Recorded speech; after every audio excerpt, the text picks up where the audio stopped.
Bapak Ibu, kita unmute semua peserta ya. Pak Natsmi ready, Bu Samira, Mbak Samira, Safira, sorry ya. Mbak Safira apa Mbak Rara nih, manggil apa nih? Vira aja Mbak. Vira, Mbak Vira. Iya, jadi nggak kepanjangan. Oke. Aku siap.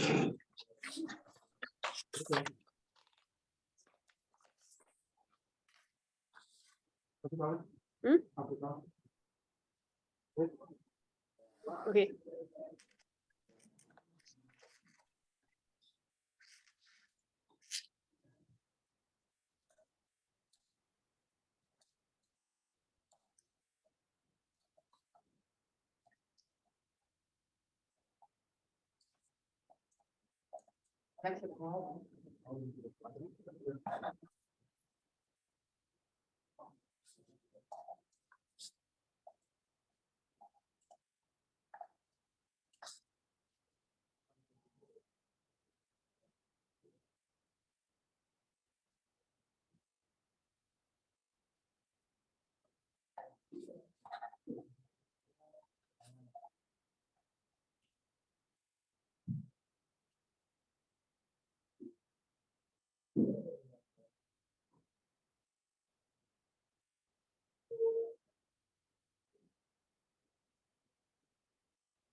Halo, selamat pagi Bapak Ibu sekalian. Pagi Mbak Hana. Pagi. Oke, kita mulai ya Bapak Ibu. Selamat pagi, halo semua Binusian, Bapak Ibu peserta webinar. Sebelumnya terima kasih atas waktunya. Perkenalkan, saya Hana yang akan memandu acara kita pada pagi hari ini. Kali ini event webinar bekerja sama dengan Binus Internasional, English Department Binus University, Binus Alumni Relation Office, mempersembahkan webinar Binus Alumni Career Talks dengan tema Let's Start Creating Content. Bapak Ibu peserta webinar, kami informasikan untuk dapat mendownload virtual background yang sudah tim kami siapkan di chat Zoom. Dan mohon bantuannya juga Bapak Ibu untuk dapat merename namanya agar kita dapat lebih interaktif lagi. Kemudian bagi teman-teman mahasiswa yang ingin mendapatkan poin SAT, jangan sampai ketinggalan acaranya sampai selesai, karena di akhir acara kita akan memberikan list absensi dan list link survei yang harus diisi oleh teman-teman mahasiswa sebagai salah satu syarat untuk mendapatkan poin SAT tersebut. Dan yang lebih menarik lagi, akan ada hadiah games dan interaktif terbaik di hari ini, di acara ini, kepada peserta webinar dengan hadiah sebanyak 2 juta rupiah. So, pastikan selalu ikuti acaranya ya. Oke, sebelum kita lanjut ke acara berikutnya, mungkin ada baiknya kita mendengarkan pengantar dari tim kita, tim webinar kita, kepada Ibu Dian Sarwono. Waktu dan tempat kami persilakan, Bu. Terima kasih Bu Hana. Selamat pagi Bapak Ibu dan teman-teman mahasiswa. Terima kasih kembali sudah hadir di acara Alumni Career Talks, kolaborasi antara Binus University Alumni Relation Office, Binus University International, dan Faculty of Humanities Binus University. Ini merupakan rangkaian acara yang sudah kami laksanakan sejak kemarin, dan pagi ini adalah sesi terakhir. Ya. Tujuan webinar ini adalah untuk pendekatan antara alumni dan teman-teman mahasiswa, di mana kami mengharapkan para alumni ini bisa memberikan inspirasi dan gambaran bagi teman-teman mahasiswa seperti apa sih dunia kerja nantinya. Terima kasih untuk narasumber kami pagi ini, Najmi Ismail dari Alumni Communication Program Binus Internasional yang lulus tahun 2017 ya Najmi ya. Terima kasih juga untuk Kak Syafira Sarasita atau Kak Vira ya panggilannya yang telah bersedia menjadi moderator. Juga teman-teman panitia alumni Binus Alumni Career Talks yang telah membantu acara ini sehingga prosesnya bisa lancar. Selamat mendengarkan seminar ini dan belajar dari narasumber kita pagi ini. Saya kembalikan ke Bu Hana. Terima kasih Bu Dian untuk sepatah dua kata-katanya. Oke, tanpa berlama-lama lagi Bapak Ibu, kita langsung aja mendengarkan sesi sharing dari pembicara kita pagi ini yang akan dibantu moderator oleh Mbak Fira, Mbak Safira. Oh iya, Mbak Safira juga alumni BINUS, jurusan Sastra Inggris. Kepada Mbak Safira, please welcome. Halo, selamat pagi. Terima kasih Mbak Hana untuk Pagi Mbak Safira. juga untuk sambutannya. Perkenalkan dulu, saya Fira. Aku dulu mahasiswa Sastra Inggris BINUS tahun angkatan 2016. Nah, Vira di sini benar-benar berterima kasih untuk kesempatannya yang diberikan buat Vira untuk bergabung di acara pada pagi hari ini menjadi moderator untuk sharing sessionnya Pak Najmi ya Pak. Terima kasih Pak Najmi udah bersedia untuk menjadi Terima kasih. narasumber. Senang berkenalan dengan Bapak. Nah, hari ini kita akan berkenalan lebih jauh lagi kan sama Pak Najmi. Pertama-tama supaya semua peserta mengenal Pak Najmi.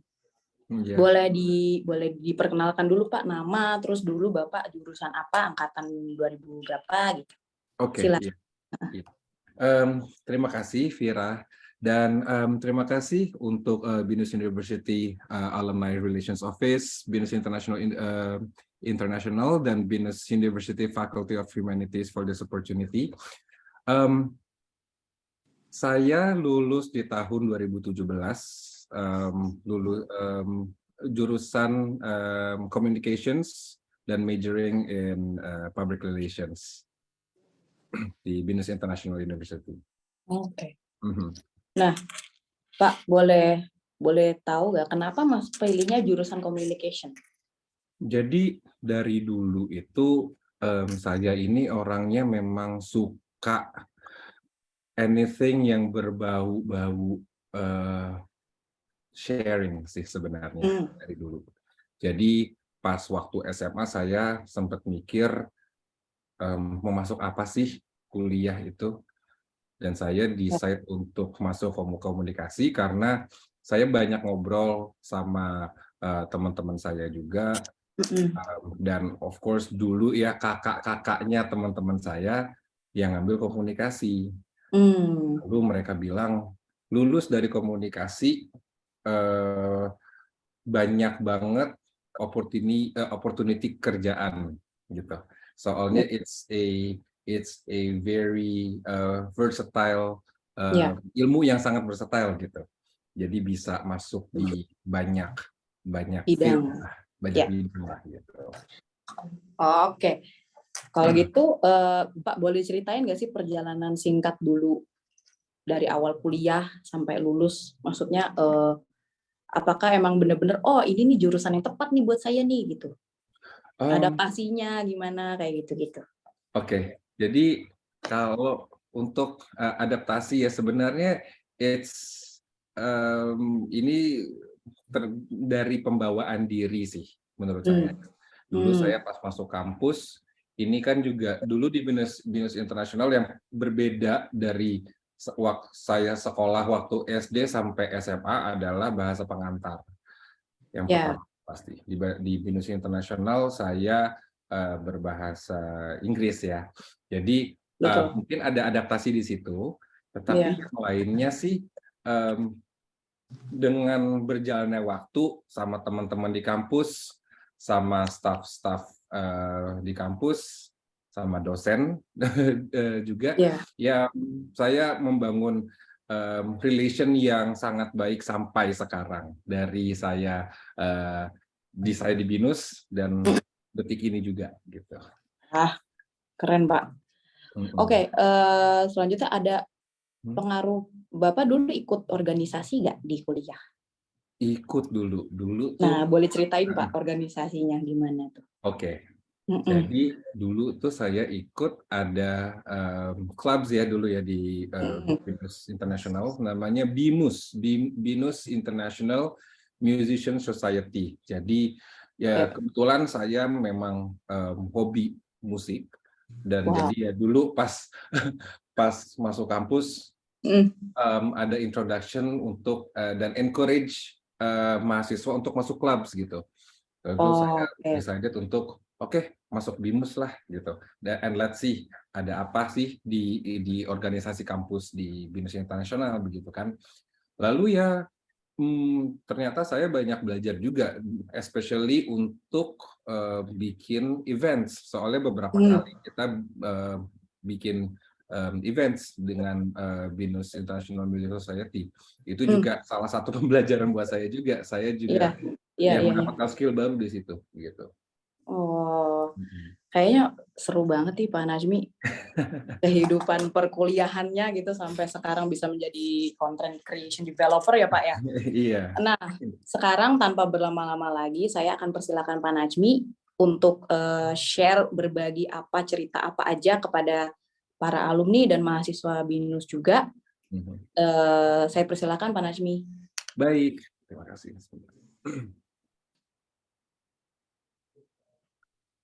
Okay, so BINUS Alumni Career Talks. Let's start creating content. Saya ucapkan terima kasih untuk BINUS University dan BINUS International for this opportunity. Saya bisa sharing apa yang saya sangat senang lakukan, yaitu creating content. Jadi pertama-tama mungkin kita kenalan lebih dalam lagi ya, who am I? Tadi saya sudah sempat ada brief introduction ya sama Mbak Vira.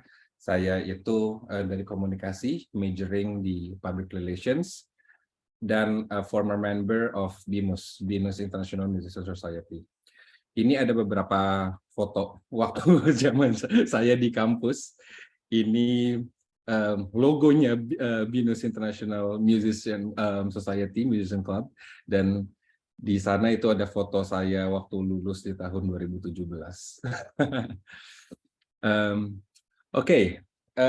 Mungkin saya juga mau cerita tentang experience saya dulu ya.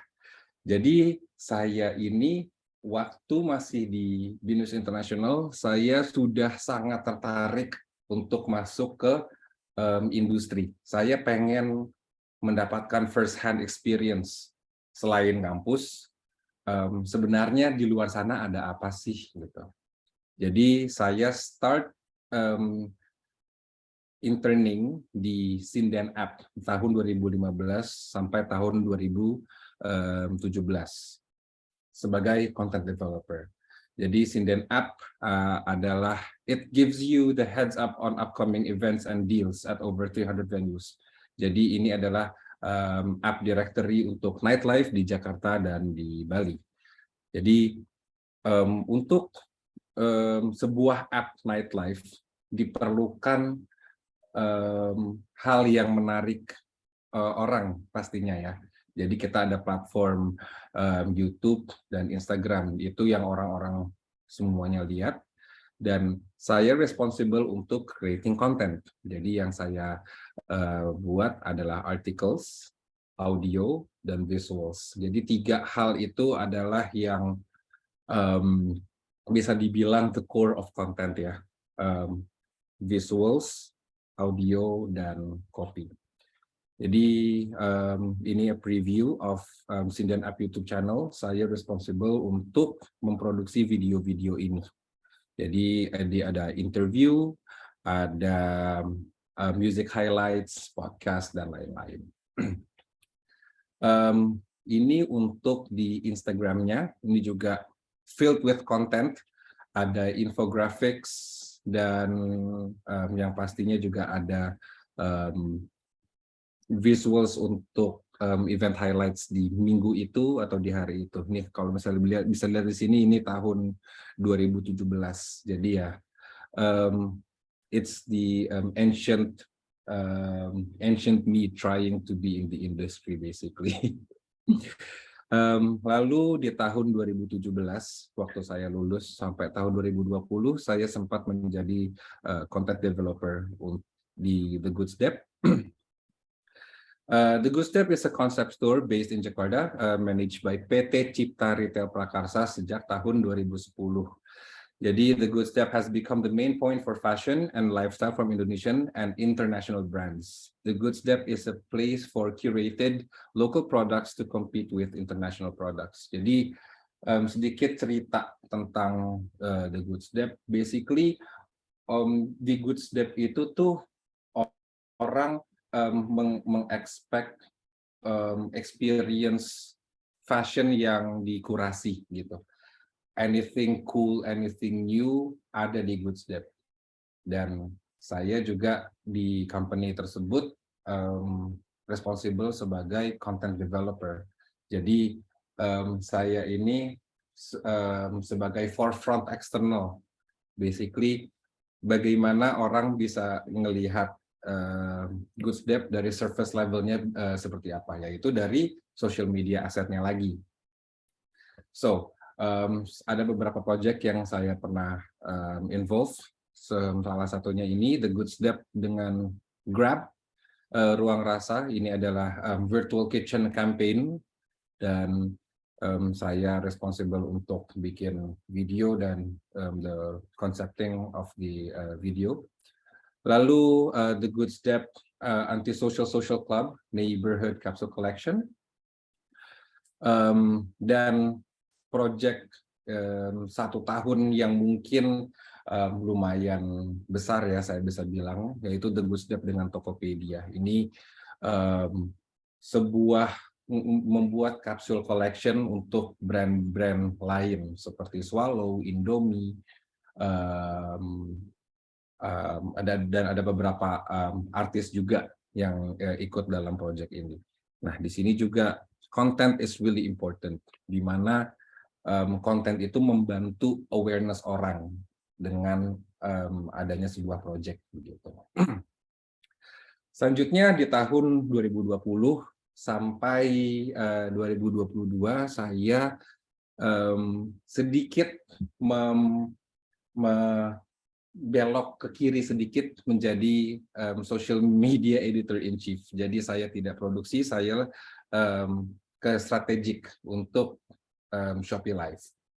Jadi Shopee Live adalah fitur di Shopee Live that allows you to start a streaming session to promote your store and products live to potential buyers. Buyers are able to communicate with you in real time to know more about your products and directly buy them without leaving the stream room. Jadi ini tujuannya Shopee Live itu orang buka aplikasi Shopee, lalu bisa ke live dan bisa jualan basically.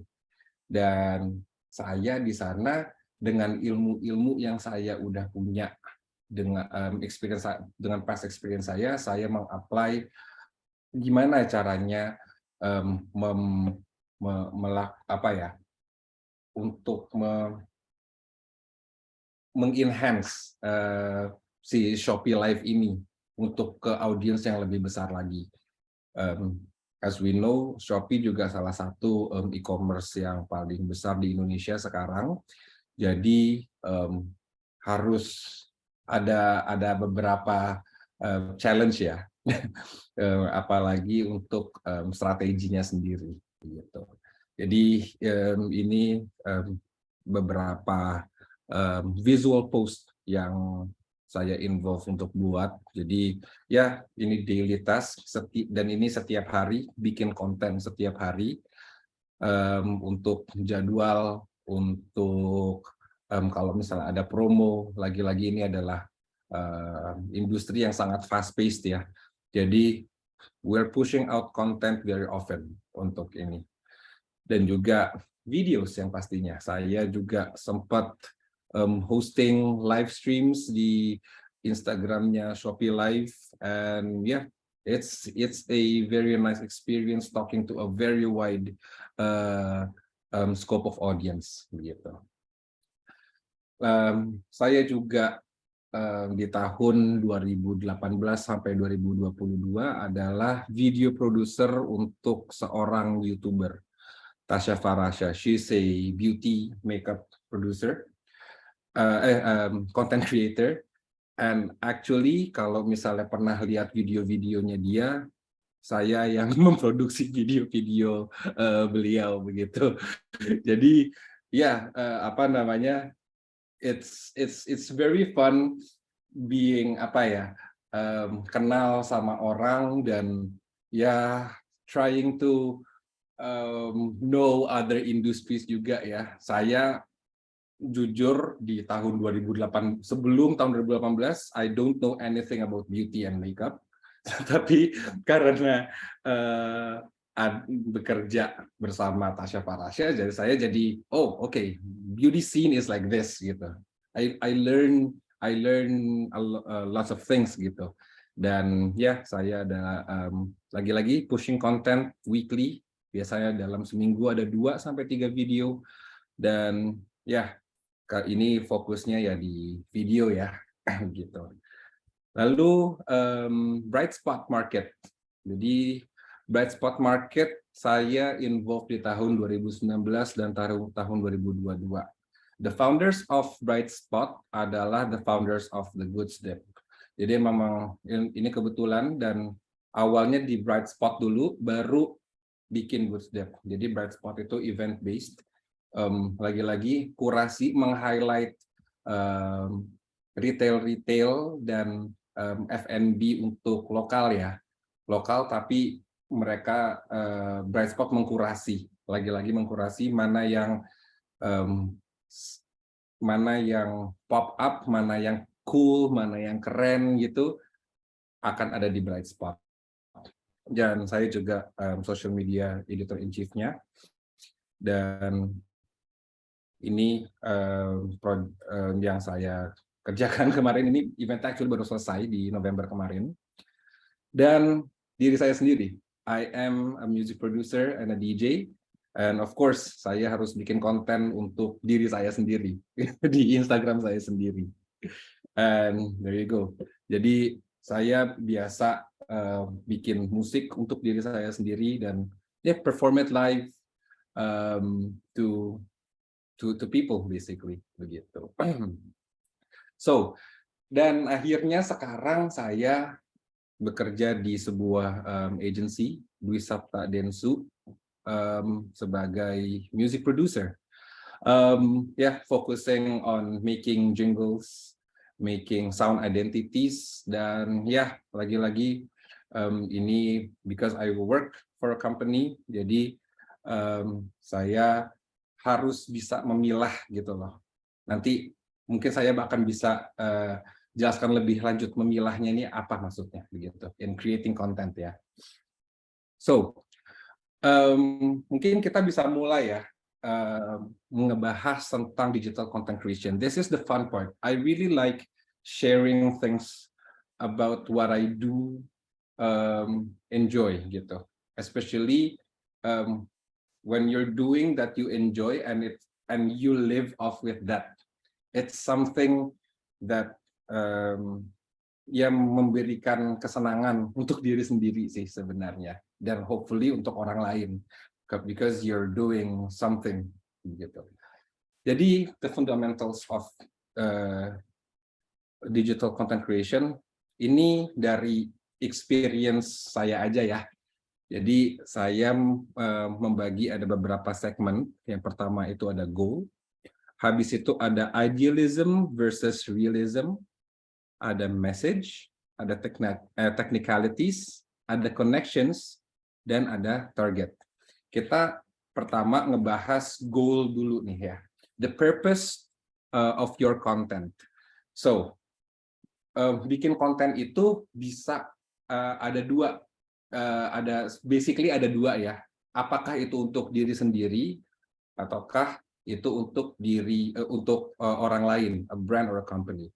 Biasanya ya kalau misalnya starting out ya, termasuk diri saya sendiri, saya membuat konten itu untuk diri sendiri. Awalnya ini dari hobi dan passion. So it's hobby and passion driven. Saya suka sharing orangnya. Saya punya hobi apa, saya share. Saya bikin konten gitu. Dan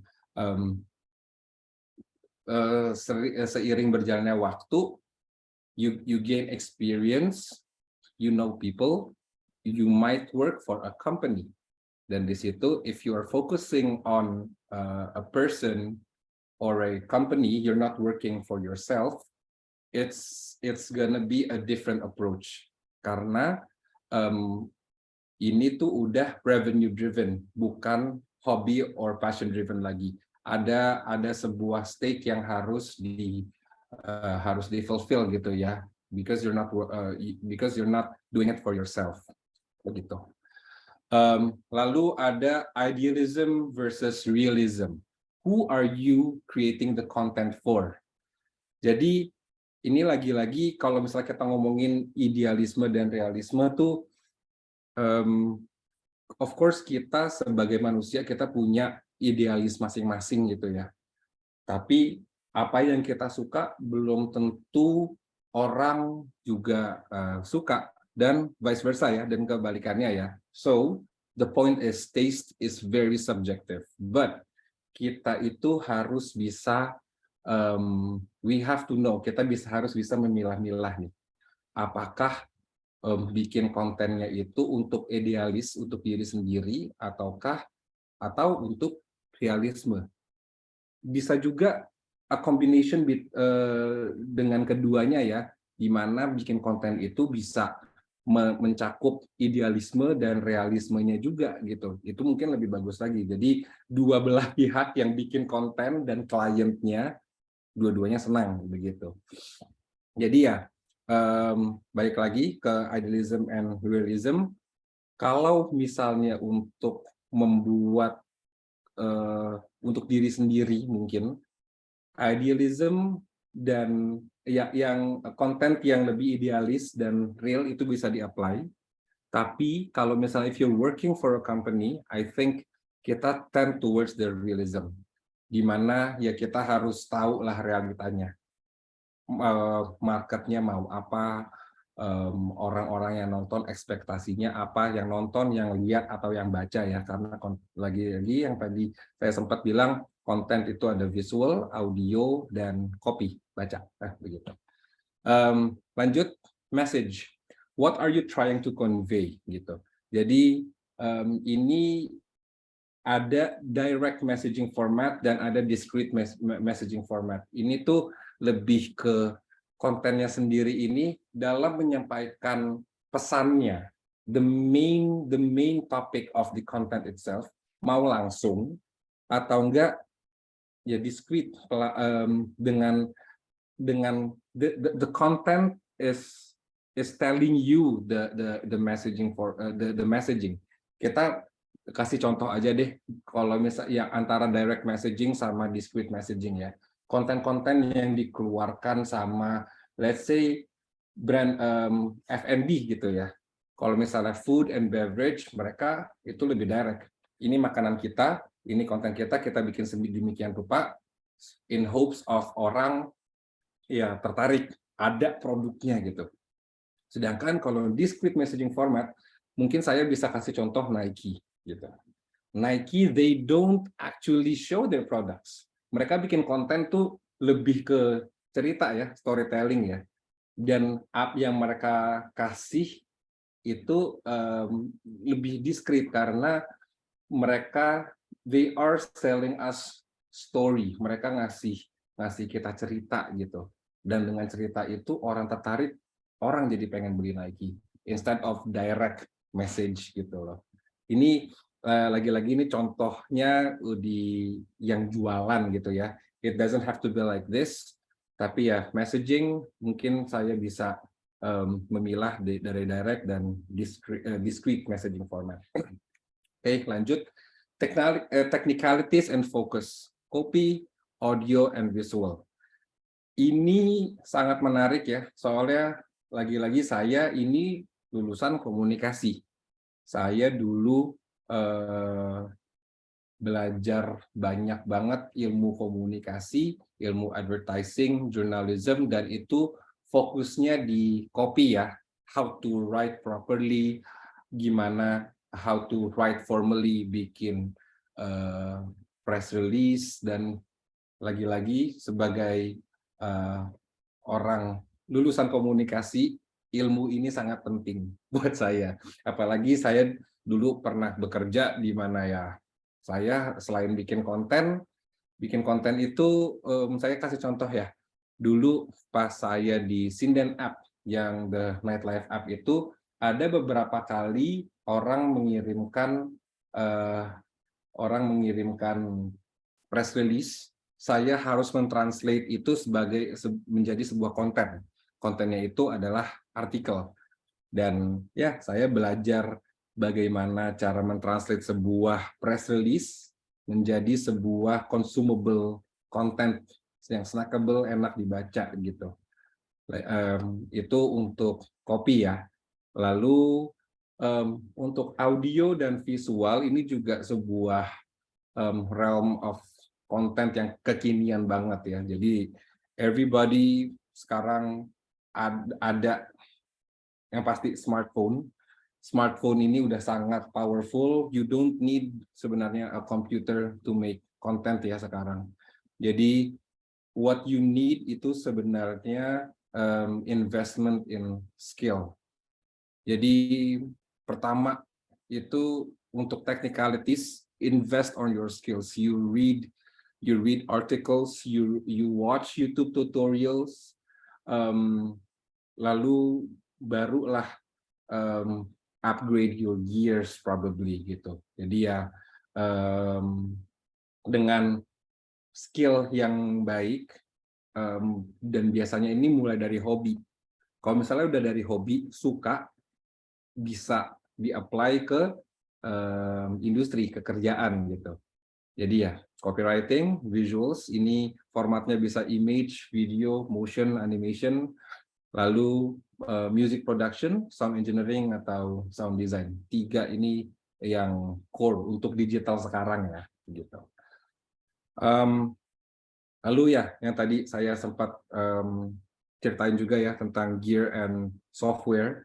Itu juga a powerful computer, software, hardware ini mungkin along the way aja, karena yang pertama itu skill dulu sih, skill dan gimana bisa membuat konten yang efektif ya, yang bisa menarik orang, if that's the goal, baru ke ini mungkin secondary or tertiary menurut saya gitu ya. Lalu kita lanjut lagi, sorry. Selanjutnya, you need connections, you need people in your life, because you can kalau misalnya untuk bikin konten, you cannot work alone basically. You need people, you need to talk to people, you need to share it to people, of course. Jadi building connections in creating content is very, very important ya. Excuse me. Jadi gunanya ini building connections itu apa selain sharing segala macam? Ya, belajarnya juga.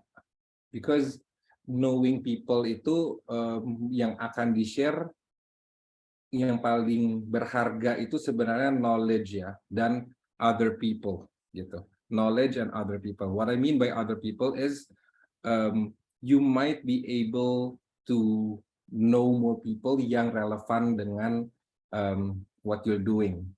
Jadi there's gonna be lots of opportunities for you berjalan sebagai seorang content creator. Dan sekarang target, who do you aim your content to? Nah, ini dari pengalaman saya ada 2 ya. Pertama itu the tastemaker. So create the content that you like without taking likes sebagai consideration ya. Atau the safe producer, create the content that people already like and widely accepted. Dua-duanya sah-sah aja, tapi ini juga bisa menjadi consideration mau fokusnya tuh kemana. Apakah pengen jadi trendsetter atau menjadi ya yang aman aja udah jalan gitu.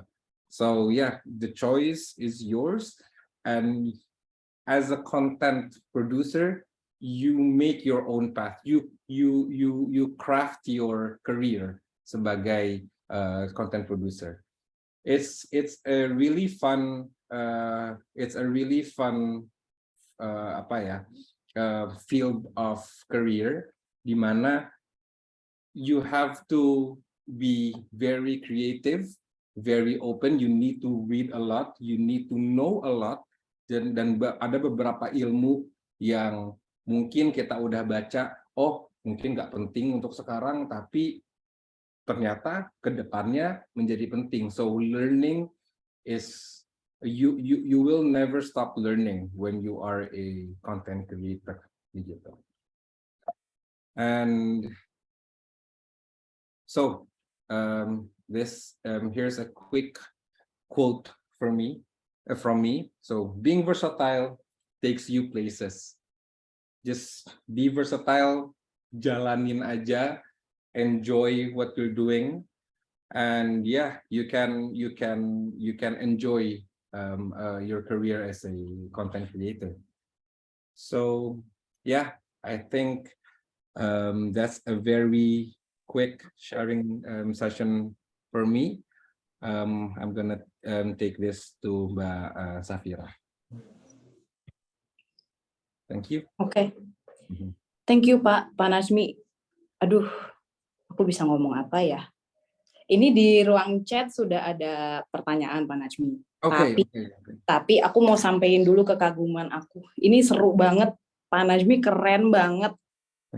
The one that caught my attention is that you did videos for Tasya Farasha. Karena Pak, selama aku kebetulan memang suka dunia beauty and makeup juga. Gitu. Jadi aku menonton Tasya Farasha Pak selama ini. Jadi kayak wah, keren banget. Keren banget asli, dunianya Pak Nazmi keren banget. Thank you. Aku sebenarnya punya pertanyaan, tapi alangkah baiknya kita dahulukan dulu pertanyaan dari peserta. Ini udah banyak di chat. Nih aku bacain. Dari Kak Mary Ani, Pak, skill dan mental seperti apa yang harus kita miliki untuk menjadi content creator atau yang mengonsepkan sebuah konten bagi seorang pemula? Boleh dijawab? Sebenarnya gini ya, making content itu yang pasti itu harus percaya diri sih. Your mental state itu harus pede. You need to be very confident on what you're pushing, apalagi untuk pemula ya. Jadi yang the core is pede, confident. Kalau misalnya once you are pede, kalau misalnya udah confident, mau bikin konten, semangatnya bakalan ada gitu. Bakal semangat, dan yang pasti coba tonton konten-konten orang lain that will drive yourself untuk bikin konten juga gitu. Because kalau misalnya udah pede, udah tahu apa yang mau dibikin, it's the matter of start doing it. Mau lagi-lagi formatnya bisa apa aja ya, bisa copy, bisa visual, atau enggak bisa audio. Just do it, just start making content. Yang pertama modal pede aja, just be confident, because kalau misalnya once you put it out there, it's on the internet dan orang-orang bisa lihat. Nanti ya apakah konten itu sukses atau enggak, well, who cares untuk pertama gitu. Kalau misalnya emang bisa viral, orang emang bisa seru gitu, it's good. Kalau misalnya enggak, lagi-lagi kesalahan itu adalah pembelajaran. Selalu belajar, selalu bikin yang baru gitu. Oke Pak, jadi intinya tuh kalau mau mulai sesuatu harus pede dulu ya Pak. Yes. Pede. Yang penting pede. Pede. Mulai aja. Mulai aja dulu. Mantap. Oke, selanjutnya. Apa bedanya sound engineering sama sound design? Oke. Sound design sama sound engineering. Sound engineering itu tuh, ini kita ngomongin di musik ya. Jadi proses buat musik itu ada music production, ada mixing, dan ada mastering. Ada 3 proses. Sound engineering itu tuh ada di mixing dan masteringnya. Jadi mixing itu untuk ini lebih teknikal ya, tapi mixing itu untuk menyamaratakan, membalancekan sebuah komposisi. Jadi suaranya pas, enak didengar, stereo panningnya bagus. Lalu di mastering itu untuk membuat levelsnya besar, audionya, suaranya keras, dan siap untuk dibagikan di streaming platform dan radio. Jadi dua hal tadi, mixing dan mastering itu adalah sound engineering. Sedangkan kalau misalnya sound design itu lebih ke production. Bagaimana kita mendesain sound. Jadi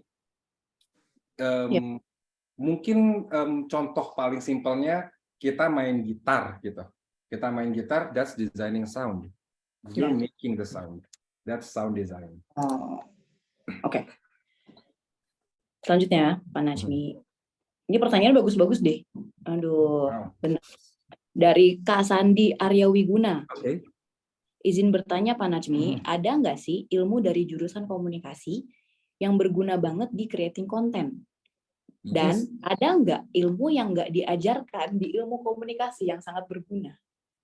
Jadi mungkin adakah ilmu yang nggak ketemu, nggak diajarkan di ilmu komunikasi, tapi ternyata tuh sangat berguna di dunianya Pak Najmi sekarang? Jadi ilmunya nggak ada di komunikasi gitu ya? Mungkin maksudnya yang nggak Pak Najmi dapatkan di jurusan komunikasi atau di perkuliahan. Tapi ternyata tuh di dunia Pak Najmi yang sekarang ini berguna banget gitu. Jadi kalau misalnya ilmu dari saya belajar komunikasi itu ya sebagai content creator sangat banyak ya.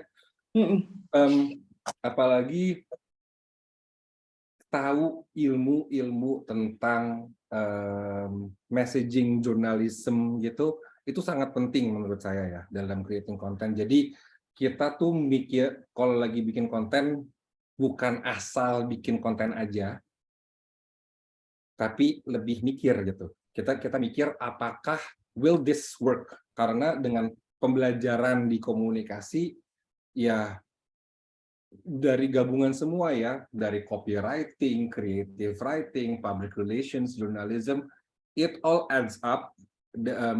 Tapi lebih ke micro subjects-nya ya, yang dulu justru saya dengerin dari dosen saya jelasin pas lagi di kampus gitu kan. Dulu dosen-dosen saya juga fortunately very kind enough to share their experience juga di kelas gitu, because ya dengan cerita-cerita itu juga saya mendapatkan banyak sekali ilmu yang saya apply di karir saya sekarang. Untuk si ilmu yang saya tidak dapatkan di komunikasi tapi saya ada sekarang ya ilmu-ilmu yang lain ya. Mungkin yang paling besar buat saya itu ilmu teknikal ya. Untuk video editing dan music production saya memang tidak mendapatkannya di komunikasi ya. Tapi saya memang hobi dari dulu. Saya ini hobiis. Kerjaan saya dulu tuh buka Final Cut Pro dan Logic Pro, just messing around dulu, dan saya menggabungkan hobi saya dan ilmu saya yang saya punya di komunikasi yang saya bisa menjadi content creator seperti sekarang jadinya begitu. Oke Pak, mantap, keren abis. Lanjut ya Pak, banyak nih pertanyaannya nih. Kak Sandi Arya Wiguna semoga terjawab ya. Kita lanjut ya. Nah, dari Kak Sagom, nah bagaimana Pak cara agar inspirasi dan kreatif mudah didapatkan? Biasanya Bapak mendapatkan inspirasi dan kreatif baru dari mana Pak sumbernya? Share dong Pak. Oke. Sebenarnya there's no secrets ya di inspirasi itu dari mana. Because like any kind of websites or anything itu bisa menjadi inspirasi. Sekarang algoritmanya Instagram, TikTok, Pinterest itu udah sangat bagus. Mereka tuh membantu mengkurasi apa yang kita suka. Tapi untuk mendapatkan inspirasi mungkin ini lebih ke kita sendiri ya. Kita sendiri itu mengkurasi lagi gitu apa yang diberikan oleh social media platform yang kita punya. Kita bikin satu wadah lagi ya bisa kita like, bisa kita save, dan itu menjadi inspirasi kita justru.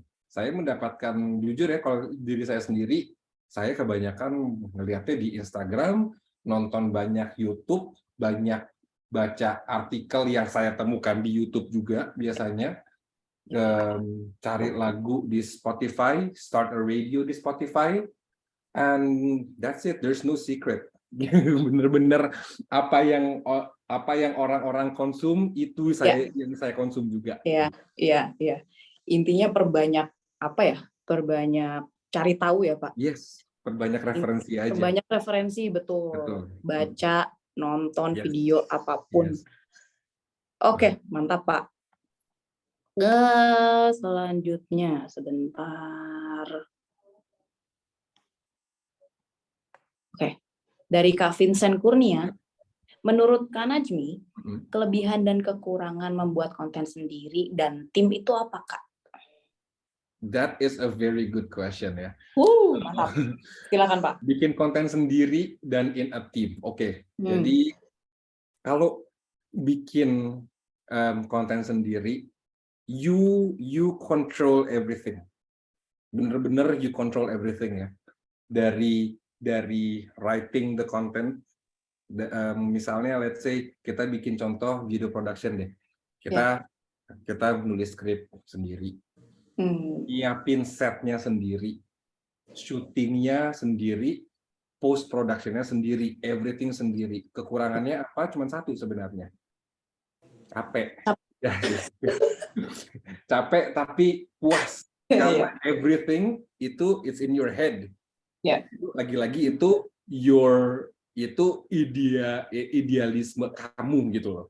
Nah, While kalau misalnya kerja on team itu enak banget, dan most of the time when you're working nanti ya you're gonna be in a team gitu ya. At least walaupun mau sendiri pun ujung-ujungnya sama team, because nanti harus ada approval segala macam, that's also in teams gitu. Gak enaknya ya banyak banget kepala jadinya. Ideas-nya tuh banyak, dan itu lagi-lagi sebuah pembelajaran lagi, gimana caranya ngerem, gimana caranya to respect other people's taste gitu, how to understand new things, learn new things, learn to like new things, because apa yang kita sendiri suka nggak tentu orang lain suka, dan kebalikannya. Jadi it's an art of balancing act sebenarnya ya. Trying to be balanced aja, itu enak dan nggak enak ya. That's a very good question. Thank you. Thank you Pak, jawabannya keren banget. Thank you ya Kak. Siapa tadi yang bertanya? Banyak banget nih yang masuk. Kak Vincent Kurnia. Nah, pertanyaannya bagus banget tuh tadi. Thank you. Mantap, thank you ya. Selanjutnya dari Kak Stephanie Ingrid. Di dunia ini banyak konten creator dengan beragam konten unik, Pak. Menurut pandangan Bapak, apa saja tantangan yang harus dihadapi dan diatasi? Serta peluang yang dapat dimanfaatkan untuk membuat konten yang unggul agar tidak kalah saing dengan konten lain. Oke. It's about competition ya. Jadi challenge. Challenge and competition. Yep. Kalau misalnya untuk competition tuh sebenarnya bikin konten itu yang ini ngomongin konten yang unik ya. Fokus kalau misalnya untuk bikin konten yang unik itu, well, try to be unique memang. Tapi ini tuh kalau misalnya emang if that's your goal, then ini harus bener-bener perbanyak referensi sih. Kayak and try to think really out of the box. Gimana caranya bikin konten yang unik, nggak pernah ada sebelumnya, habis itu bisa heboh gitu kontennya kan. This is a skill yang memang lumayan advance. I must admit it's a very advanced technique in content creation. Tapi selain itu ada satu lagi sih sebenarnya, yaitu luck. Jadi luck plays a big factor di dalam a viral content.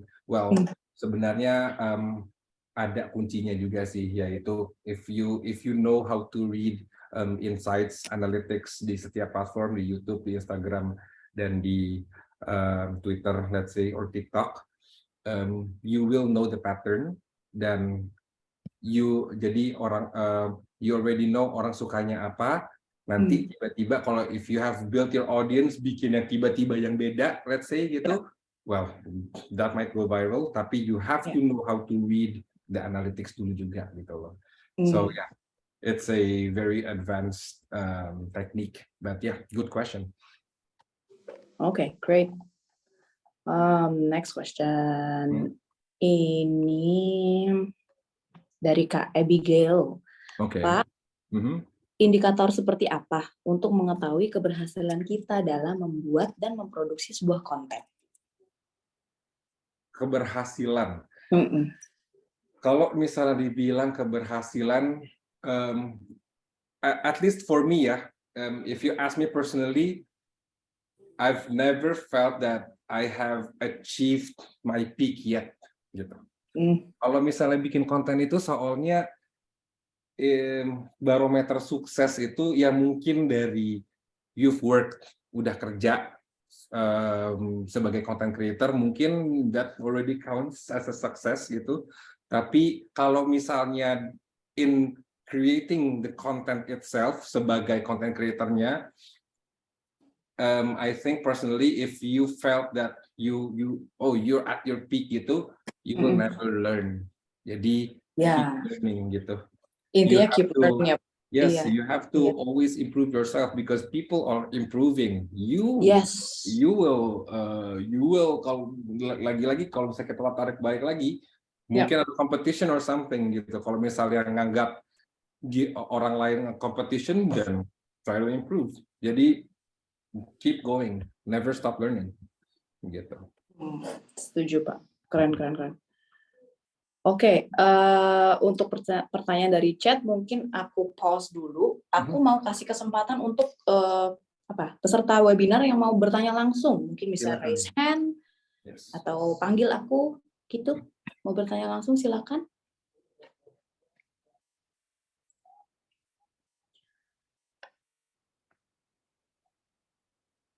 Atau mungkin peserta yang pertanyaannya di chat belum kubacain, bisa disampaikan langsung di sini. Ada yang raise hand, Bu Safira? Mana nih ya? Elsa C. Oh ya, Kak Helsa, silakan. Hi, I'm batch 26 baru, mahasiswa baru. Iya, halo. Communications major di Binus International. Oh, hi. It's a really a great honor to hear your sharing. Thank you.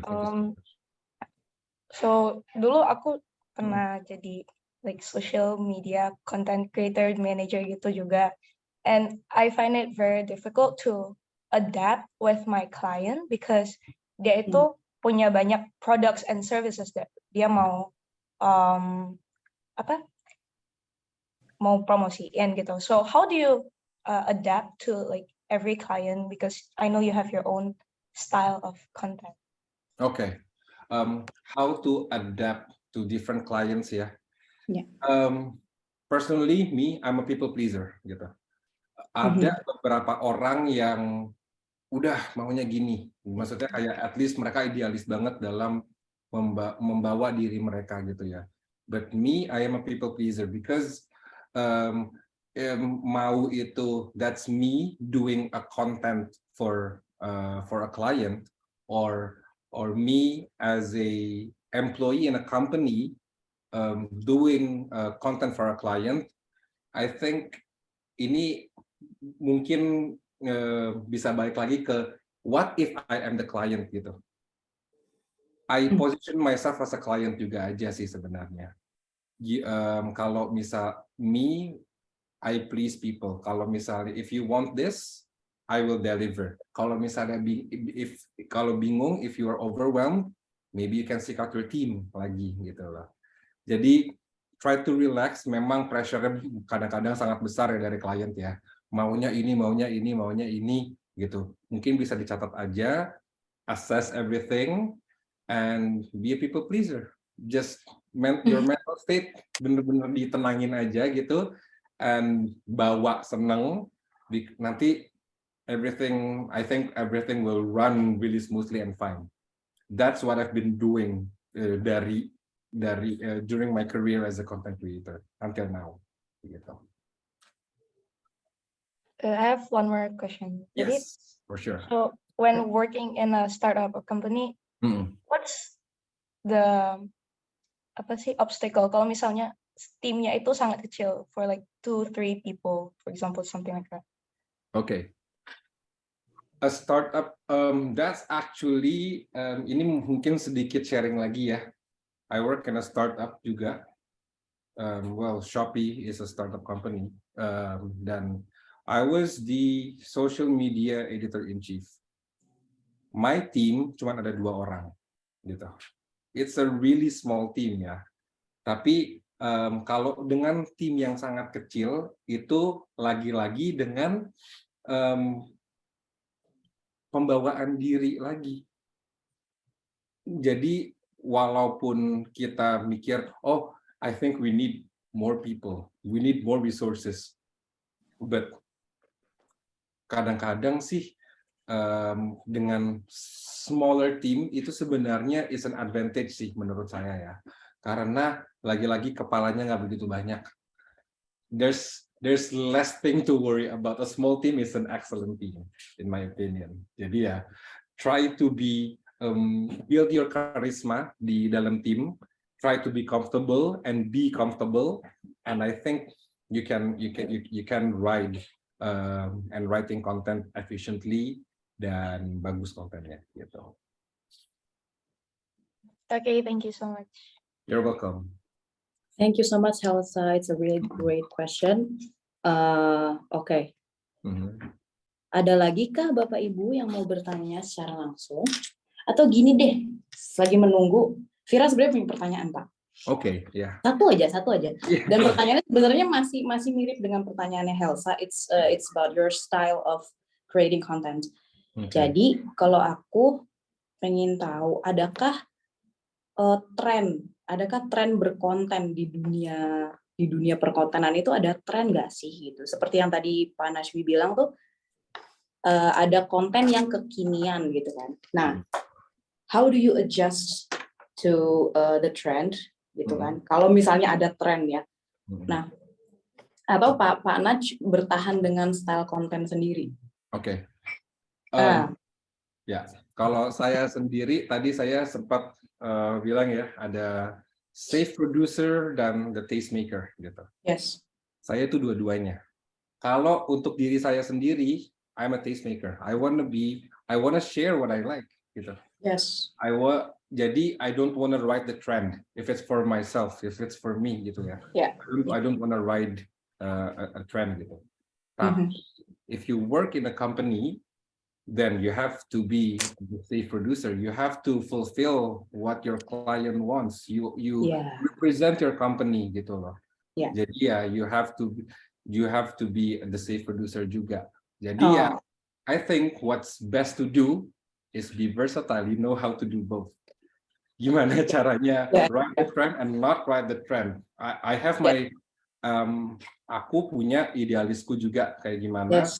Tapi when you represent someone, then you have to fulfill gitu aja sih. Harus ya menyesuaikan ya Pak ya. Menyesuaikan aja. It's all about adapting. Yes. Real great, amazing. Ada lagi Bapak Ibu mungkin satu pertanyaan lagi aja sebelum kita lanjut ke sesi selanjutnya. Sure. Ayo tanya langsung yuk, lebih seru.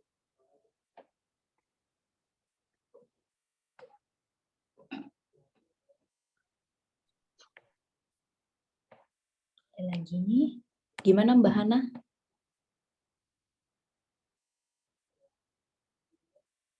Oh iya, Pak Najmi, aku mau ingetin.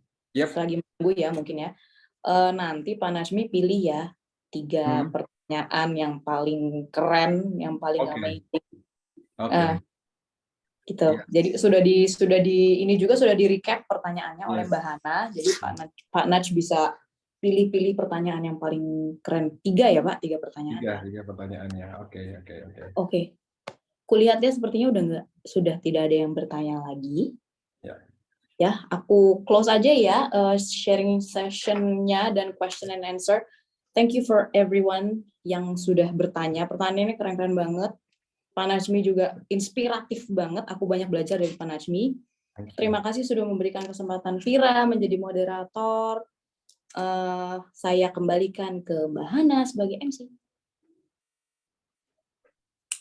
Halo, selamat siang. Keren banget sharingnya Pak Najmi. Jadinya jadi pengen anak konten nih. Thank Jadi you. nggak Mbak, bisa bener hai banget. guys gitu nggak bisa. Nggak cocok. Pengen belajar jadinya. Thank you Pak Najmi untuk sharingnya. Oke, kita langsung aja mungkin udah biar seru-seruan. Kita ada games Kahoot untuk teman-teman webinar di sini untuk refreshing. Saya panggilkan rekan saya untuk memandu acara Kahoot kita. Kepada Pak Yopi, boleh di-share untuk kode Kahoot-nya mungkin. Oke, siap.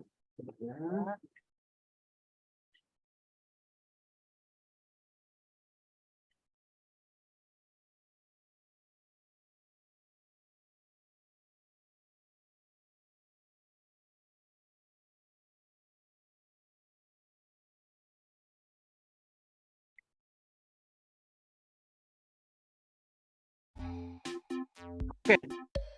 Selamat siang teman-teman. Boleh kita join nih.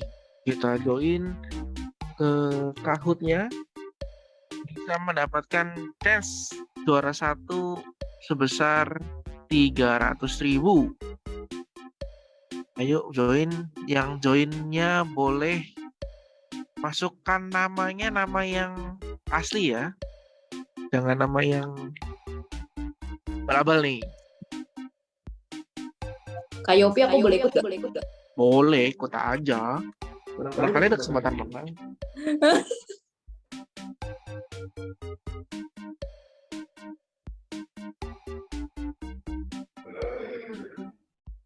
Ayo, ditunggu. Ini nanti sistemnya pertanyaannya ada di layar. Lalu pilihannya ada di layar handphone masing-masing atau mungkin browse melalui laptop. Harap perhatikan teliti karena di handphone laptop itu cuma berdasarkan warna ya. Jadi yang ada di Zoom tampilkan pertanyaan sama warnanya. Dan tetap harap teliti, berhati-hati karena pertanyaannya akan membutuhkan ketelitian, kecepatan, dan koneksi internet ya. Kalau ada telepon-telepon di blok dulu kalau perlu. Handphonenya dibuat game mode biar tidak ada telepon masuk. Dapatkan kesempatan 300.000 untuk juara. Oke. Saya hitung mundur ya untuk bisa join ini. 10 9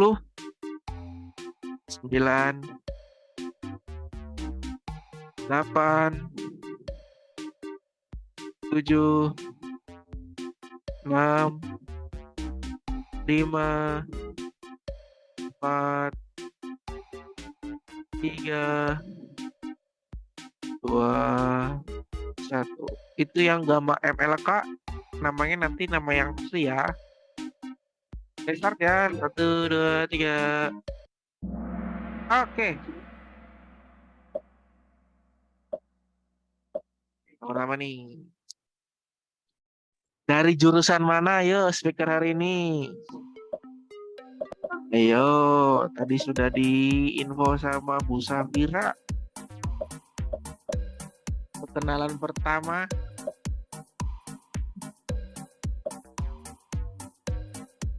Ayo.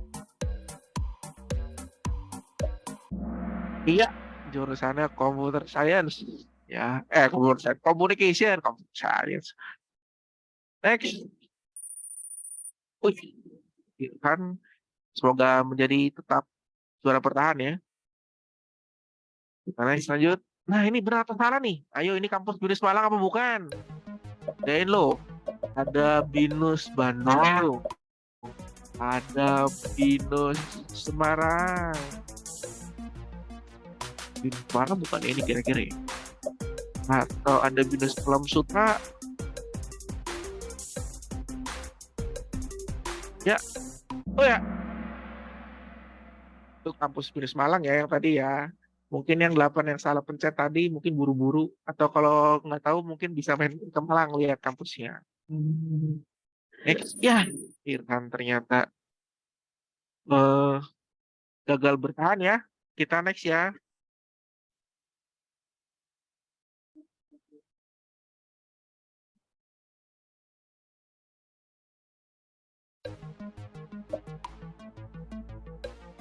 Nah, ini tema webinar ini sepertinya saya ada kesalahan nih. Ini ada dua pilihan nih, bisa dipilih nih.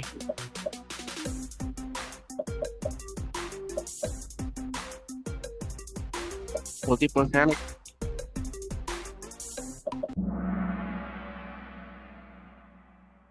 Ya, let's start creating content ya. Oke. Lihat kalian di kita nih ya. Ya, Stefani, selamat. Masih juara bertahan ya, naik. Jo, harap mundur. Ini nih, siapakah salah satu nama speaker hari ini? Ayo. Kira-kira siapa ya?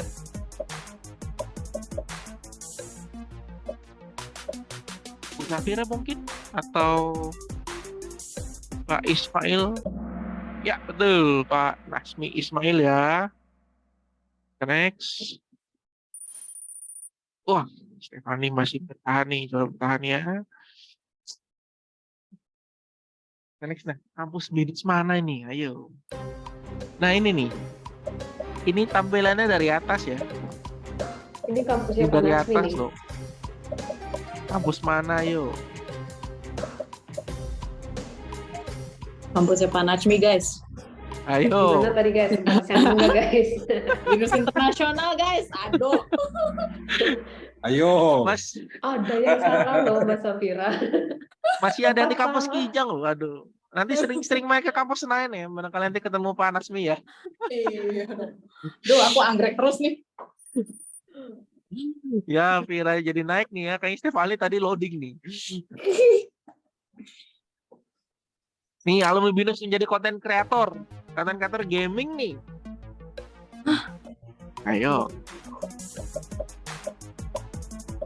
Alumni BINUS semua. Alumni BINUS semua ini. Apakah Raisa seorang konten kreator? Seorang diva. Kembali Ayo. Mbak Safira. Iya. Ini Miao itu lumayan. sebenarnya YouTube channelnya, tapi nama aslinya Regi Prabowo ya. Itu dia alumni BINUS tuh. Kreator Oh. gamingnya. Keren. Vira kayaknya mesti ngikutin nih. Masih Ini Mbak Vira. bertahan. Itu aku. Siap. Ya dong, buat apa menjadi moderator ya kan? Full serial drama film berikut. Duh. Oh, tentu saja. Oh, tentu saja sudah tahu ya. Ayo, Tentu Game of saja. Squid mungkin? Game cumi-cumi?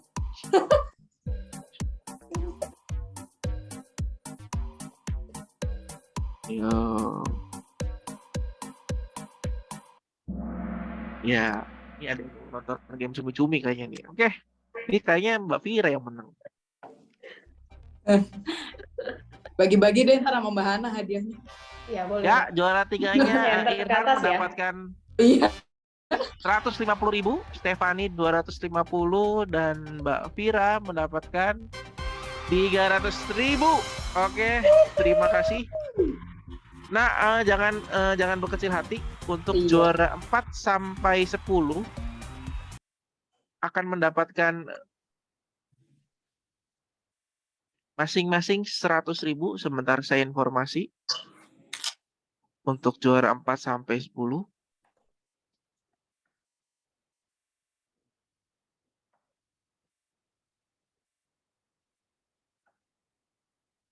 Oke, juara 4 sampai 10 ada nama Reifa, Abigail, Alika, Karina, Luvia, nah sama Gama MLK sama Andre.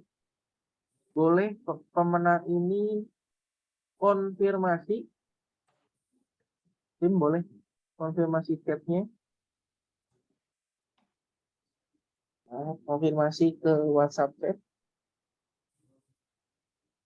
Konfirmasi ke chatroom aja kali ya, Kayu. Sebentar. Oh, Ke WhatsApp. chatroomnya. Ya, Nah, ada itu boleh WhatsApp. konfirmasi. Ya, boleh konfirmasi ke Nah, Bu Hana atau Yopi, ke belum Dayton. di-spill mungkin hadiahnya apa aja tadi, berapa, Ya. apakah iPhone 14 gitu, atau Nanti Mbak Fira untuk juara 1 itu mendapatkan 300.000 Imani, lalu untuk Stefani juara 2 mendapatkan 250.000 dan Pak Irfan juara 3 mendapatkan 150.000. Selamat. Boleh open cam dong yang juara 1, 2, 3 kita mau foto. kita pengen lihat wajah-wajah bahagianya dapat Lihat bahagia-bahagianya. Bu Safira udah pasti bahagia, senyum-senyum sumringah gitu. Lalu ada Bu Rey, ada Reva, Abigail, Aleka, Karina, Luvia, Gama, Andre. Jangan lupa untuk konfirmasi ya. Konfirmasi ke WhatsApp chat. Boleh yang 3 pemenang itu, tim boleh bantu carikan. kalau Vira tadi atas nama siapa, boleh diinfo mungkin? aku namanya Vira gitu. A-nya 3. Stefani Soalnya boleh, di- Stefani. Pakai tanda seru. Yang nama Stefani, apakah ini Stefani Ingrid? Stefani Ingrid boleh open cam? Ya, boleh, mantap. Halo, Stefani. Halo Stefani. Lalu Stefani juga ada tadi bertanya. Irhan Arasid Lubis ya. Boleh open cam? Mana sudah ada ya? Oh. Tinggal Vira tadi siapa yang di Zoom? Boleh tahu di chat?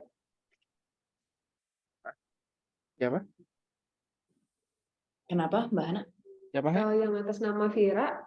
Ah, Yang, itu dia. sorry, Pak. yang Yang oh, nama Mbak Vira itu Vira bahasa beneran. Iya. Iya, gimana? Kita foto bareng dulu ya. Oke, sorry. Bisa bercanda. Aku pikir Kayaknya ada lain. Kayaknya Bu Hana belum Oke, makan pegang. kayaknya. Kita foto bareng dulu ya. Selamat Mbak Vira. Oke. Oke, thank you. Oke, Jangan thank lupa you. nih Mbak Vira juga Thank you konfirmasi. Irhan, Stefani. Ada Silakan Stefani dikontak sama panitia Irhan ya. sama 4 pemenang tadi ya. Mbak Vira, Pemenang kita yang tadi. foto di bawah ya, bagi 2. Oh, siap. Ayo, mana? Sini mana? Oke, thank you. Itu Oke. aja. Saya kembalikan ke MC. Terima kasih Pak Yopi. Yang nggak dapat hadiah Kahoot, jangan berkecil hati. Tadi kita sudah informasikan di awal untuk ada pemenang interaktif. Penanya yang menurut ini pilihannya Pak Natwi, setuju ya Pak Natwi ya? Kita nggak ada embel-embel apa di belakang. Yes. Ini sesuai pilihan Pak Natwi. Selamat kepada Sandy, Sagom sama Helsa. Mohon menghubungi panitia yang sudah ada di chat Zoom ya. Itu ada saya kebetulan, tapi boleh menghubungi saya atau Dayton nomor WA-nya. Mohon diinfo pemenangnya apa, mendapatkan hadiah masing-masing Rp100.000. Selamat.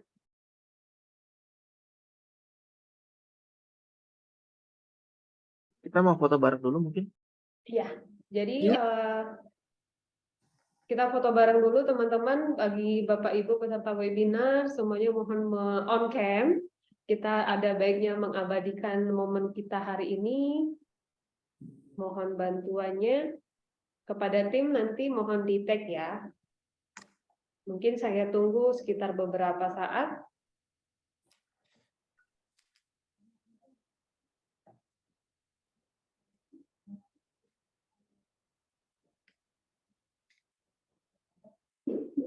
Oke, saya kira sudah. Kepada tim mohon dibantu saya pandu di slide pertama. 1, 2, 3.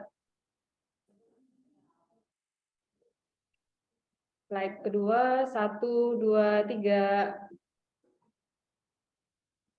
Bu Safira spesifik sekali. Slide ketiga. 1, 2, 3. Oke, thank you Bapak Ibu sekalian. Hanya ada 4 slide.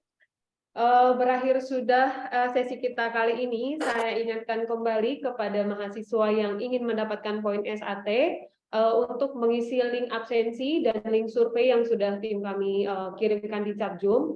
Kemudian jangan lupa juga para pemenang yang sudah dimention tadi untuk menghubungi panitia ya. Kebetulan ada saya. Saya dan Dayton, silakan di chat WA. Kami tunggu, nanti akan kami follow up melalui WhatsApp. Dan berakhir sudah acara kita hari ini. Demikian serangkaian acara kita. Semoga insight-insight yang diberikan oleh Pak Natsmi hari ini menjadi motivasi buat teman-teman semua. Special thanks buat Pak Natsmi untuk sharing hari ini dan kepada Mbak Safira juga yang sudah membantu memoderator acara hari ini. Keren banget. Sampai ketemu di acara berikutnya. Salam sehat selalu. Sampai jumpa. Sampai jumpa Bapak Ibu. Nasmi, thank you banyak Pak Nasmi. Thank you. Thank you Pak Nasmi semuanya. mungkin boleh masih di Zoom dulu kali Pak Nasmi sama Mbak Safira ya. Oke. Oke, Thank you. asik. Izin Untuk survei acara kepada barusan peserta ada- kami Ya. masukin ke waiting Sorry. room ya. Survei acara boleh ada di chat Zoom sama poin SHT baru ada masuk chat Zoom boleh diisi Oh, bagi survei mahasiswa. Des.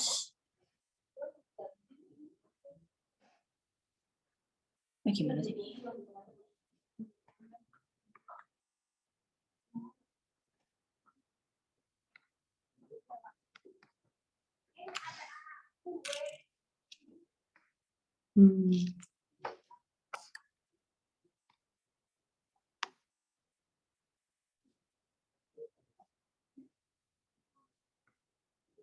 Teman-teman mahasiswa jangan lupa absensi poin SAT.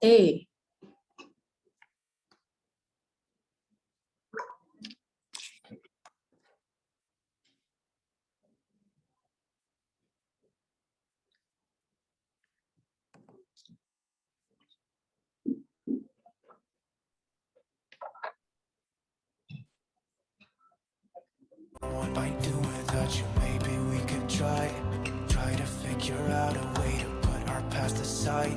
I've realized I only want you. I hope it's not too late. I want you back here with me. We never should have said it's better this way. I'd rather be with you than someone I don't know. Now it's like we're living in two Mbak Hana, Ya. Ada yang bertanya di chat Helsa. IKA apa ya? Boleh dikecilin. say that you won't go. Oke, Ika. Silakan Pak Yopi. silakan. IKA itu kepanjangannya Ikatan Keluarga Alumni BINUS. Jadi nanti Helsa kan ini NIM-nya 26 ya, berarti kita aminkan bahwa 2026 lulus, nanti akan masuk otomatis menjadi keluarga Ikatan Alumni BINUS. Bu Safira, Pak Nasmi pun sama, akan masuk ke Ikatan Keluarga Alumni BINUS. Iya. Kalau mereka sudah lulus. Ya masing-masing nanti ke jurusannya masing-masing. Kayak Pak Nasmi ke Communication. Mungkin saya izin untuk mahasiswa.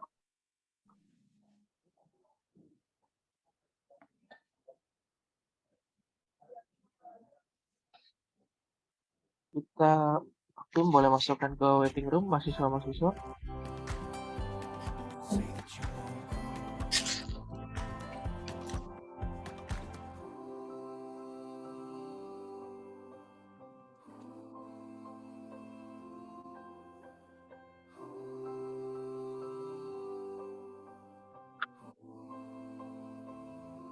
I'd rather be with you than someone I don't know. Now it's like we're living in two separate worlds. Come back to me, say that you won't go. I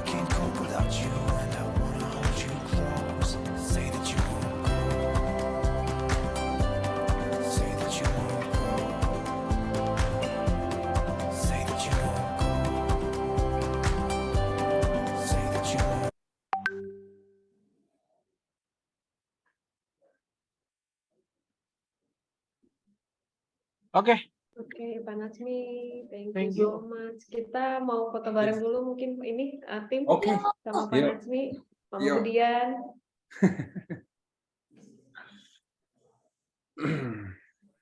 Saya foto ya.